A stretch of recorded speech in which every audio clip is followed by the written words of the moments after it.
பெரு நாட்டின் நாஸ்கா நகரம் அருகே சுற்றுலா பயணிகளை ஏற்றிச் சென்ற சிறிய ரக விமானம் விழுந்து விபத்துக்குள்ளானது. இதில் 11 பயணிகள், 2 பைலட்டுகள் உட்பட 13 பேர் மரணமடைந்தனர்.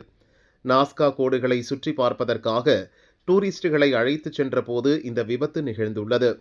நாஸ்கா கோடுகள் என்பவை நூற்றுக்கணக்கான ஆண்டுகளுக்கு முன்பு பெருவின் பழங்குடி மக்களால் நாஸ்காவை சுற்றியுள்ள பாலைவனத்தில் செதுக்கப்பட்ட புவிக்கோடுகளின் தொகுப்பு. இந்த கோடுகள் விலங்குகளின் உருவங்களை உருவாக்குகின்றன. அவற்றை விமானம் அல்லது கண்காணிப்பு கோபுரங்களிலிருந்து மட்டுமே முழுமையாக ரசிக்க முடியும்.